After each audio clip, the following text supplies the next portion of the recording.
जब तक देश में लॉकडाउन की स्थिति है, हमें अपना संकल्प निभाना है। नमस्कार दोस्तों, स्वागत है आपका एक बार फिर बिंदास खबरें में, जहां पर हम लेकर आते हैं दिन भर की कुछ खास और जरूरी खबरें वो जो आपके काम की हो सकती हैं, इसलिए इस वीडियो को शुरू से लेकर अंत तक जरूर देखें। और इसी के साथ आज की पहली बड़ी खबर कि पीएम नरेंद्र मोदी आज जम्मू कश्मीर से देश भर की ग्राम सभाओं को करेंगे संबोधित। बनिहाल काजीगुंड सुरंग का करेंगे उद्घाटन।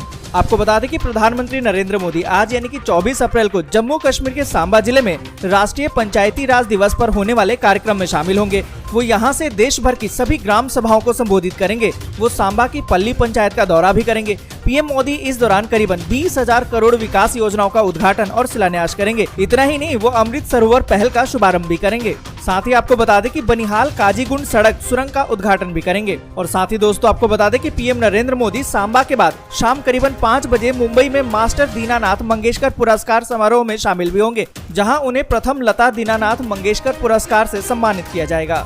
और इसी के साथ अगली बड़ी खबर कि भारत में और महंगा होने वाला है खाद्य तेल। इंडोनेशिया ने एडिबल ऑयल और कच्चे माल के निर्यात पर लगा दी रोक।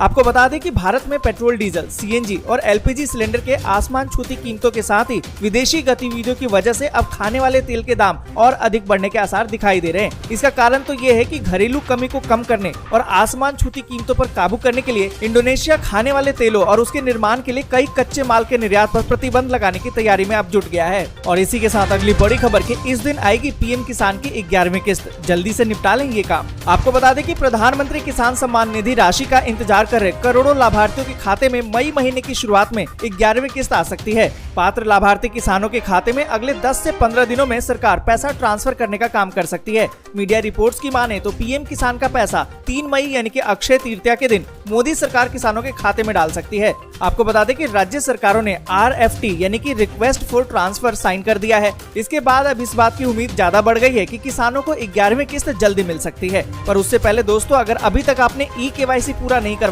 तो इसको जरूर से करवा लीजिए। और इसी के साथ अगली बड़ी खबर कि सस्ता हुआ अब घर खरीदना। बैंक ऑफ बड़ौदा ने होम लोन की ब्याज दर में कर दी कटौती। अब 6.50% पर मिलेगा ब्याज। आपको बता दें कि बैंक ऑफ बड़ौदा ने होम लोन की ब्याज दर में कटौती कर दी है। बैंक ने होम लोन पर ब्याज दर में 6.75% से घटाकर 6.50% सालाना कर दिया है।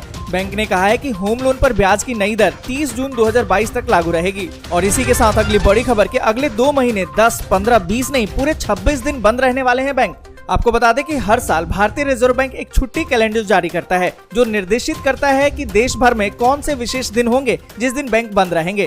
आरबीआई के हॉलिडे कैलेंडर के मुताबिक मई महीने की शुरुआत में लगातार 4 दिन बैंक बंद रहेंगे। ये छुट्टियां एक राज्य से दूसरे राज्य में अलग अलग हो सकती है, क्योंकि वे राज्य विशिष्ट समारोहों पर आधारित होती हैं। खास बात तो ये है कि मई और जून को मिलाकर देश भर में अलग अलग राज्यों में 26 दिनों तक बैंक बंद रहने वाले हैं। तो दोस्तों, अगर आपको भी कोई भी बैंक का काम निपटाना है तो इन छुट्टियों का ध्यान जरूर से रखें। और इसी के साथ अगली बड़ी खबर कि हरियाणा के रवि दहिया ने जीता गोल्ड, बजरंग पुनिया ने जीता सिल्वर। आपको बता दें कि टोक्यो ओलंपिक में सिल्वर मेडल जीतने वाले पहलवान रवि कुमार दहिया ने मंगोलिया में चल रहे एशियन चैंपियनशिप में गोल्ड मेडल जीत लिया है। और आपको बता दें कि ये उनका एशियन रेसलिंग चैंपियनशिप में तीसरा गोल्ड मेडल है। साथ ही आपको बता दें कि टोक्यो ओलंपिक में ब्रॉन्ज मेडल जीतने वाले बजरंग पुनिया ने सिल्वर मेडल जीता है। और इसी के साथ अगली बड़ी खबर कि उत्तराखंड के बाद अब यूपी में समान नागरिक संहिता। डिप्टी सीएम केशव मौर्य ने किया बड़ा ऐलान। आपको बता दें कि उत्तराखंड के बाद अब यूपी में भी समान नागरिक संहिता की सुगबुगाहट शुरू हो गई है। राज्य के डिप्टी सीएम केशव प्रसाद मौर्य ने लखनऊ में इस संबंध में एक बड़ा बयान दिया है।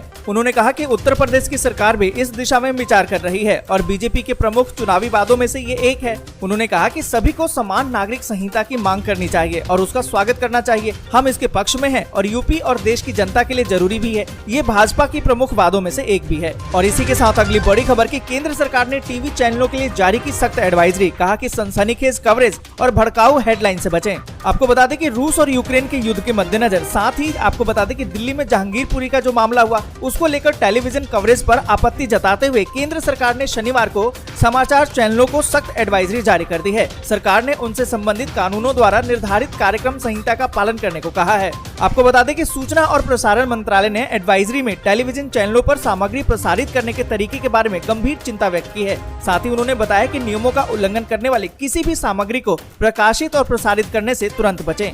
और इसी के साथ अगली बड़ी खबर की सावधान, दिल्ली में हर कोरोना मरीज 2 व्यक्तियों को कर रहा है संक्रमित, स्टडी में किया गया दावा। आपको बता दें कि IIT मद्रास द्वारा किए गए एक विश्लेषण के अनुसार दिल्ली का R वैल्यू जो कोविड-19 के प्रसार का संकेत देता है, इस सप्ताह 2.1 दर्ज किया गया है। इसका मतलब तो ये है कि राष्ट्रीय राजधानी में कोरोना वायरस से संक्रमित हर एक आदमी 2 अन्य लोगों को संक्रमित कर रहा है। आपको बता दें कि विशेषज्ञों ने बताया है कि हम अभी केवल ये कह सकते हैं कि प्रत्येक व्यक्ति 2 अन्य लोगों को प्रभावित कर रहा है, लेकिन हमें लहर की शुरुआत की घोषणा करने के लिए अभी थोड़ा इंतजार करने की आवश्यकता है। हम अभी लोगों की रोग प्रतिरक्षा की स्थिति के बारे में नहीं जानते हैं और ये भी नहीं जानते हैं कि जो लोग जनवरी में तीसरी लहर के दौरान प्रभावित हुए वे फिर से प्रभावित हो रहे हैं या नहीं। पर यहाँ पर दोस्तों आपको बता दें कि जिस तरीके से कोरोना बड़ी तेजी से अपने पांव पसार रहा है, यानी कि बढ़ रहा है, हमें सावधान जरूर रहना चाहिए। जब भी बाहर जाएं तो मास्क जरूर पहने। और इसी के साथ अगली बड़ी खबर कि IIT मद्रास में कोरोना विस्फोट, 15 लोग मिले संक्रमित, तमिलनाडु के स्वास्थ्य सचिव ने कही बात। आपको बता दें कि देश भर में एक बार फिर से कोरोना के मामले तेजी से देखने को मिल रहे हैं। पिछले कुछ दिनों से देश में लगभग 2000 से अधिक मामले सामने आ रहे हैं। इस बीच तमिलनाडु की राजधानी चेन्नई में स्वास्थ्य सचिव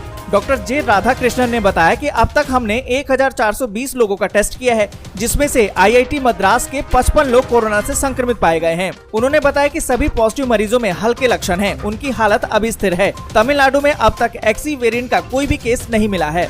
और इसी के साथ अगली बड़ी खबर की कोविड-19 के सक्रिय मामलों का आंकड़ा हुआ 15,079। आपको बता दें कि देश भर में जारी कोविड-19 वैक्सीनेशन अभियान के तहत अब तक राज्यों और केंद्र शासित प्रदेशों में 192.40 करोड़ से अधिक डोज की खेप दी जा चुकी है। पर आपको बता दें कि केंद्रीय स्वास्थ्य मंत्रालय के अनुसार देश में कोरोना संक्रमण के सक्रिय मामलों का आंकड़ा बढ़कर अब 15,079 हो गया है। एक दिन में 2,527 नए संक्रमितों की पहचान हुई है और 33 लोगों की मौत की खबर भी आई है। और इसी के साथ अगली बड़ी खबर की रूस ने आखिर जाहिर कर दी अपनी मंशा, कहा कि दक्षिण यूक्रेन पर कब्जा करना उसका लक्ष्य। आपको बता दें कि रूस ने यूक्रेन से जारी जंग के बीच में अपनी मंशा को जाहिर कर दिया है। रूस की सेना के जनरल ने साफ कह दिया है कि उनका मकसद दक्षिणी यूक्रेन पर कब्जा करने का है। रूसी सेना के जनरल के इस बयान के बाद उन सभी बयानों को झूठा साबित कर दिया गया जिसमें ये कहा गया था कि रूस यूक्रेन के इलाके पर कब्जा नहीं करना चाहता है। इस बीच आपको बता दें कि खबर तो ये दी जा रही है कि रूस की सेना ने खार्किव क्षेत्र के एक बड़े आर्म्स डिपो पर अपना कब्जा कर लिया है। और इसी के साथ अगली बड़ी खबर की UN के प्रमुख मॉस्को में करेंगे राष्ट्रपति पुतिन से मुलाकात। आपको बता दें कि रूस और यूक्रेन के बीच में अभी भी जंग जारी है। इस बीच आपको बता दें कि जंग को रोकने के मकसद से संयुक्त राष्ट्र महासचिव एंटोनियो गुतेरेस मॉस्को की यात्रा पर जाने वाले हैं। जानकारी के मुताबिक UN महासचिव 26 अप्रैल को मॉस्को जाएंगे। वो वहां पर रूस के राष्ट्रपति व्लादिमीर पुतिन से मुलाकात करेंगे। और इसी के साथ अगली बड़ी खबर की मारियोपोल के खंडहरों में जुट रही है रूसी सेना। नई जीत की तैयारी, जेलेंस्की ने कहा कि जल्द वापस लेंगे खोई हुई जमीन। आपको बता दें कि यूक्रेन के मारियोपोल शहर पर विजय हासिल करने के बाद रूसी सैनिक अब शहर में खंडहरों के बीच एकत्रित हो रहे हैं। ये सैनिक अब पूर्वी यूक्रेन के बाकी बचे हुए इलाकों पर कब्जा करने की रणनीति बनाने की तैयारी में है। रूसी सेना के निशाने पर अब डोनेस्क का इलाका और यूक्रेन का दूसरा सबसे बड़ा शहर खार्किव है। आपको बता दें कि रूसी सेना पूर्वी और दक्षिणी यूक्रेन के सीमावर्ती इलाकों पर कब्जा करना चाहती है। मारियोपोल शहर में अभी भी 1 लाख से ज्यादा नागरिक भीषण अभाव के बीच घरों में कैद हैं। यूक्रेन सरकार उन्हें शहर से निकालने की कोशिश में जुटी हुई है।